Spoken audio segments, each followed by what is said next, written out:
Good afternoon students. Vinayak school के इस YouTube channel में आप सभी का स्वागत है। मैं फिर से आ गया हूँ आपके लिए नया वीडियो लेके। तो देखिए, अपन ने पिछली क्लास में क्या किया था बच्चों। अपन ने किया था पैरेलैक्स मेथड यानी लंबन विधि।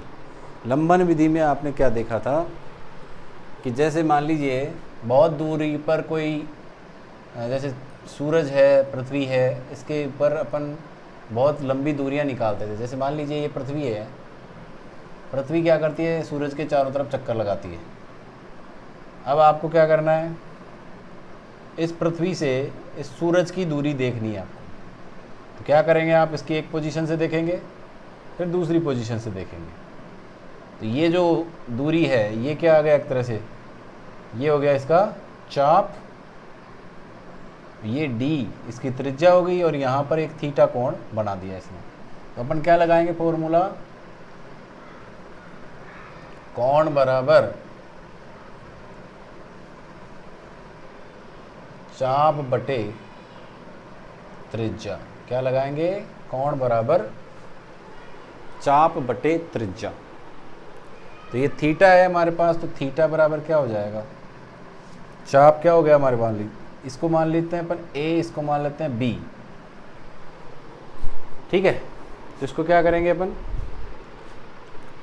कोण बराबर AB बाई d। इस AB की वैल्यू सपोज करो b है, तो क्या हो जाएगा ये b बाई d। तो अगर मान लीजिए आपको डिस्टेंस निकालनी है यानी दूरी,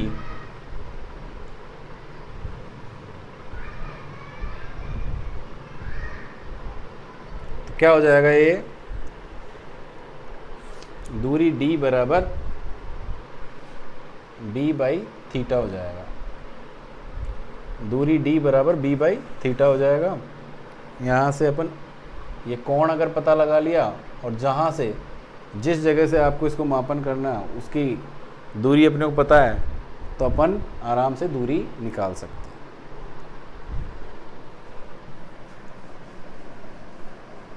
अब जो है सेकंड पॉइंट, आणविक व्यास का निर्धारण।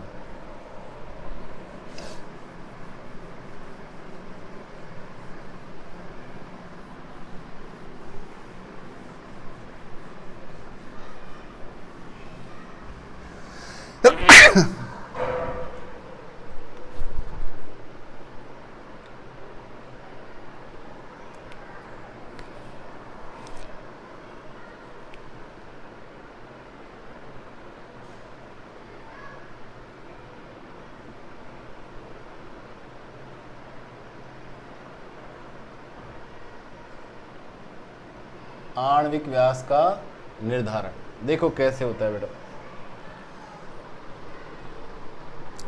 किसी भी अणु का अगर आपको व्यास निकालना है तो कैसे निकालेंगे, सबसे पहले अपन देखते हैं औलिक अम्ल का आणविक व्यास निकालना। सबसे पहले अपन क्या लेते हैं, देखो बेटो, अपन लेते हैं औलिक अम्ल। क्या लेते हैं, औलिक अम्ल लेते हैं।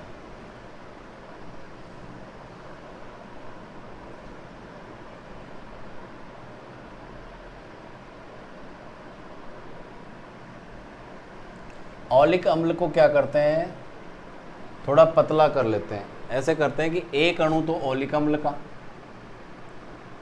या एक भाग औलिक अम्ल, एक भाग औलिक अम्ल के साथ क्या मिला लेते हैं अपन, और 19 भाग अपना किसका, एल्कोहल। एल्कोहल क्या होता है, एक विलायक होता है। विलायक क्या होते हैं, जिसमें अपन घोलते हैं। जैसे पानी भी एक विलायक है, पानी में अपन ने चीनी को घोल दिया, तो यहाँ पर पानी क्या काम कर रहा है, चीनी के लिए विलायक का काम कर रहा है, यानी घोलने का काम कर रहा है। समझ में आ रही बात।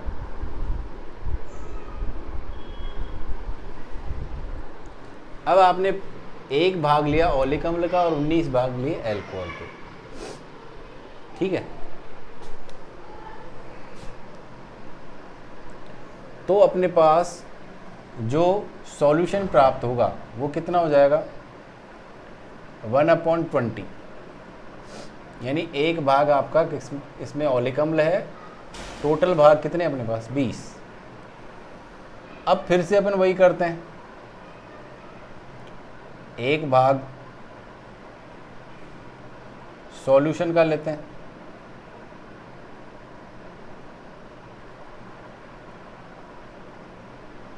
विलियन, और 19 भाग किसका लेते हैं,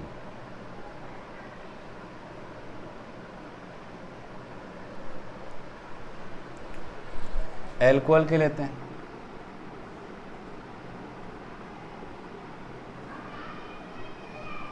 फिर से अपने पास जो स्रोत प्राप्त होगा, सॉल्यूशन प्राप्त होगा, वो क्या होगा,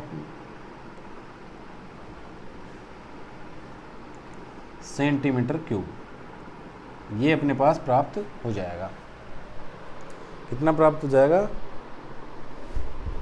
1/20 गुणा 1/20। ये सॉल्यूशन अपने पास प्राप्त हो जाएगा। अब क्या करते हैं, देखिए एक लेते हैं अपन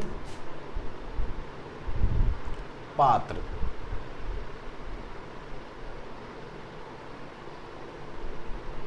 इस पात्र में सबसे पहले पानी भर लेते हैं। इसमें क्या भर लेते हैं, पानी।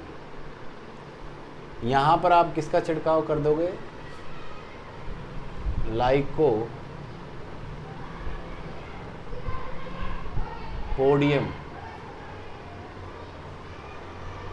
लाइकोपोडियम पाउडर का यहाँ पे छिड़काव कर दोगे। इससे क्या हो जाती है, एक परत बन जाती है। इस पर क्या बन जाती है, परत। अब उससे क्या होता है, उसके बाद अपन क्या करते हैं, यहाँ पे परत बनाने के बाद में इस पर ऑलिक अम्ल डालते हैं।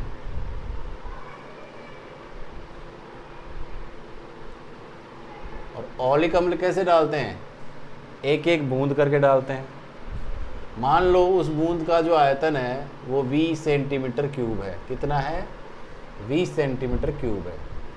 और मान लीजिए n बूंदें इसमें अपन ने डाली, तो अपन देखेंगे इसमें कि इसका जो आयतन है वो किस प्रकार से होता है। देखिए इसका आयतन कितना हो जाएगा, टोटल n × v हो जाएगा, सेंटीमीटर क्यूब हो जाएगा। अब यहाँ पर जो ऑलिक अम्ल आएगा वो कैसे होगा, एक एक अणु की लेयर बन जाएगी ऐसे।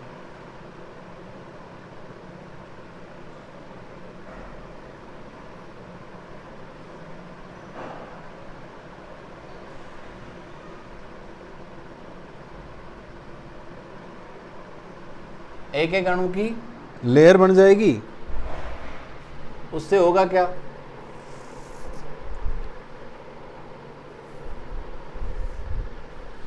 ये जो है एक एक अणु की लेयर, इसकी मान लीजिए मोटाई अपने पास t है।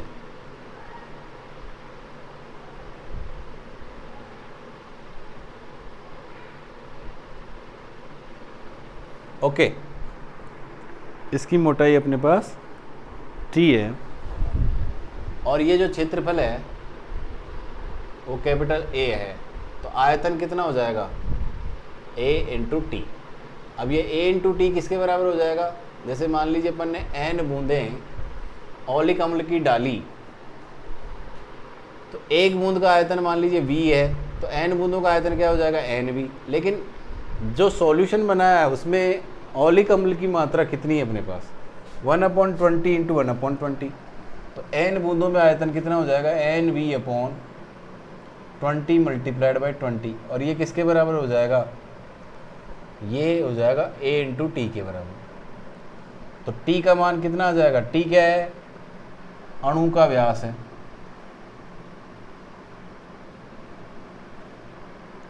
t बराबर क्या हो जाएगा,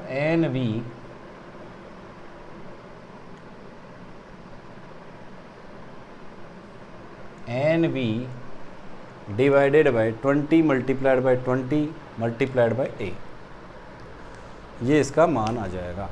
अब ये t क्या है हमारे पास, इस अणु की मोटाई है। ठीक है, t क्या है हमारे पास, इस अणु की मोटाई है।